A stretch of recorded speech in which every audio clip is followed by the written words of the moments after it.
Hello dear student, our next topic from solar system that is surface of moon की surface. Moon का surface कैसा है इसके बारे में पढ़ेंगे। अभी मून की जो अलग अलग फेसेस के बारे में पढ़ा था हमने, वैक्सिंग, वेनिंग, क्वार्टर और फुल और मून और न्यू मून के बारे में। नेक्स्ट इस मून जो है हम जहाँ से देखते हैं चमकदार है, लेकिन उसका सरफेस है कैसा। Surprisingly we always see only one half of the moon that face of the earth. We can also say that only one half of the moon always faces the earth. You must be thinking why and how. Let us the answer of these questions कि हमने क्या, मैंने आपको बात की थी, जिस तरफ से लाइट का रिफ्लेक्शन होता है उस तरफ से मून को देख पाते हैं। तो मून का सिर्फ हम एक ही फेस देख पाते हैं, दूसरा फेस नहीं देख पाते एक टाइम के अंदर। You know that moon revolve around the earth and the earth besides revolving around the sun. कि मून जो है वो अर्थ के चारों ओर घूम रहा है और अर्थ जो है वो सन के चारों ओर घूम रही है। Also rotate on its own axis, और अर्थ अपनी एक्सिस पे भी घूम रही है। Incidentally the time period of rotation of the earth and the revolution of the moon is nearly equal. कि जितने टाइम के अंदर अर्थ ने घूमना होता है और उतने टाइम के अंदर ही मून का जो रेवोल्यूशन है वो कंप्लीट होता है। Thus we always face the same side of the moon. इसी वजह से हम एक साइड को ही देख सकते हैं। The side of the moon that we see is called near side. कि जिस साइड को हम देख रहे होते हैं उसको नियर साइड कहते हैं, और जिस साइड को हम नहीं देख रहे, जो दूसरी साइड वाली, उसको हम फार साइड कहते हैं। ठीक है, far side of moon. Next is astonishing enough the nature of the surface of the moon on its near side is entirely different from its side sides. कि मतलब कि नियर साइड के कंपैरिजन में जो फार साइड का surface है वो different है। The surface on the near side is extraordinary uneven and consist lunar highlands, जिसके अंदर अनइवन मतलब के खड्डे, प्लेन अलग अलग प्रकार से है। Next is the meaning of highland. Highland क्या है कि जिसका मतलब क्या होता है, जिसके अंदर खड्डे होते हैं। ठीक है, the meaning of highland clear by its name, while maria plural of mare. Mare का मीनिंग क्या होता है, large ditches. Through there is not even a track और trace of water available on the surface of moon. की कोई भी यहाँ पर पानी की कोई भी मात्रा नहीं है मून के ऊपर। ठीक है, और वहाँ पर बड़े बड़े खड्डे हैं। But the name suggest the depth of the surface at this point. On this on the contrary, the surface of the far side of the moon comparatively smoother and has finer texture. कि जो smoother side है कौन सी, जो जो दूसरे फार side वाला है, ठीक है, उसके ऊपर कुछ भी नहीं है, बल्कि बिल्कुल प्लेन है वो। But it still found with a large number of matter और इम्पैक्ट करेक्टर्स। कि लेकिन लार्ज नंबर ऑफ मैटर कि मतलब कि मैटर की वजह से क्रैटर्स बने हुए हैं। ठीक है, क्योंकि उनके साथ टकराते हैं matters. There is hardly any atmosphere, no water and hence no life on moon.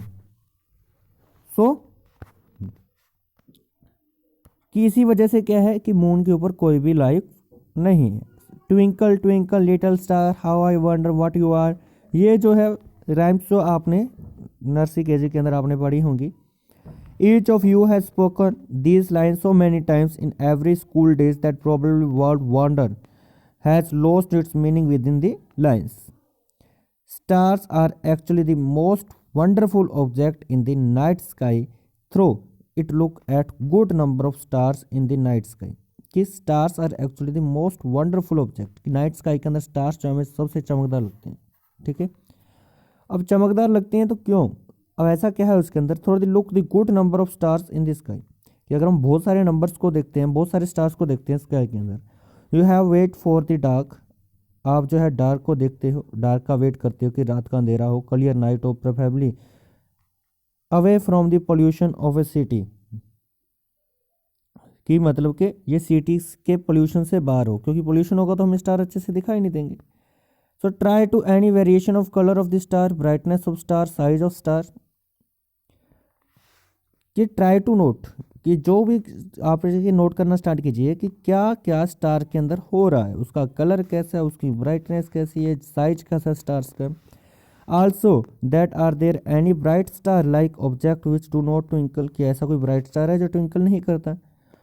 You will observe the stars of blue, red and yellow colours, different colour of star indicate their temperature, की अलग अलग star जो blue colour का अलग, red का अलग, yellow का अलग, मतलब अलग अलग टेम्परेचर को शो करते हैं। You should observe stars of different brightness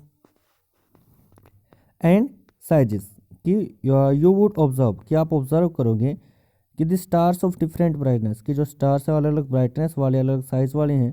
the brightness of star as viewed from the earth, की जो ब्राइटनेस है वो अर्थ से देखी जा सकती हैं।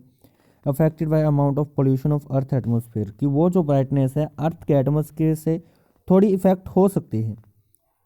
The size of star as seen from the earth, की जो साइज है हम स्टार का देखते हैं अर्थ से, does not give any idea of actual size, इसका एक्चुअल साइज कभी भी नहीं बताता, क्योंकि हमें तो छोटा सा दिखाई देता है।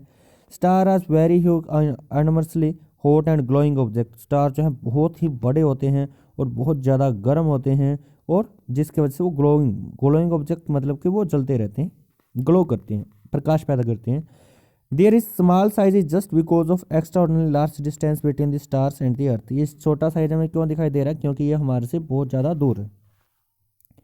आप जैसे यहाँ पर एक जगह पर खड़े हो और जो वहाँ से काफ़ी दूर की कोई चीज़ देखो तो आपको छोटी सी दिखाई देगी, तो इसी प्रकार स्टार्स जो हैं बहुत बड़े हैं, लेकिन हम बहुत ज़्यादा दूरी से देख रहे हैं, इसलिए तो हमें ये छोटे से दिखाई देते हैं। Do you have other example of object appearing smaller than the actual size of viewed from distance, क्या आपके पास कोई एग्जाम्पल है? तो एग्जाम्पल आप कोई भी एक लिख सकते हो, ठीक है।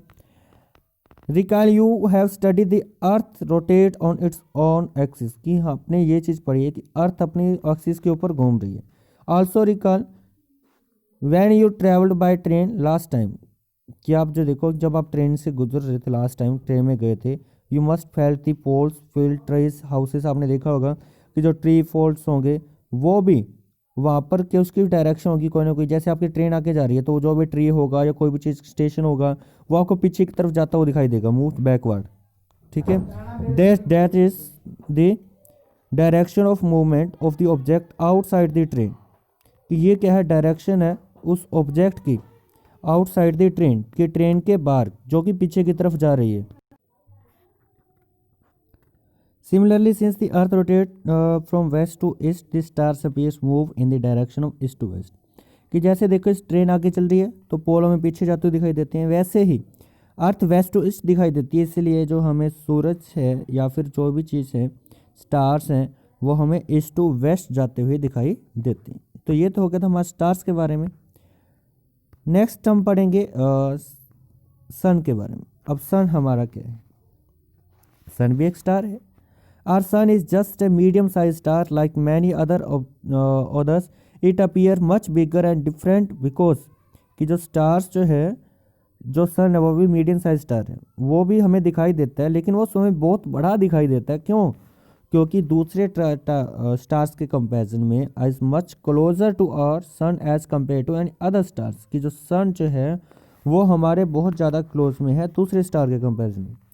We are close enough to our sun that we receive a good amount of heat and light, कि सन पास होने की वजह से उसकी हम लाइट को अपने तक पहुंचने देते हैं, कि अच्छी मात्रा के अंदर हीट एंड लाइट हमारे तक पहुंचती हैं, which is very important for life to exist, जो क्या हमारी लाइफ के लिए बहुत ज़्यादा ज़रूरी है। The light from the sun reach up on the earth, की जो लाइट जो अर्थ के ऊपर पहुँचती है 8 मिनट और 20 सेकेंड के अंदर पहुँचती हैं। As set the sun is the closest star to the earth, it is distance about 150 million kilometre from the earth, की एक अर्थ से 150 मिलियन किलोमीटर है। When it come to measure the distance the stars from the earth, they are large distance that continue and understanding in kilometre difficult, कि अगर हम किसी को kilometre के अंदर मापे तो डिफिकल्ट होता है। So it express in the distance among the stars in light year, इसलिए इसको लाइट ईयर के अंदर लिखा जाता है। लाइट ईयर क्या होता है? Light year is the distance travel by light in 1 year, कि एक लाइट ईयर कितने टाइम के अंदर डिस्टेंस ट्रेवल कर रही है, 1 साल के अंदर। Remember light travel distance 3 lakh kilometre इन 1 सेकेंड, की 1 सेकेंड के अंदर एक लाइट जो है 3 लाख किलोमीटर ट्रैवल करती है। ठीक है, आज के लिए ये बेटा।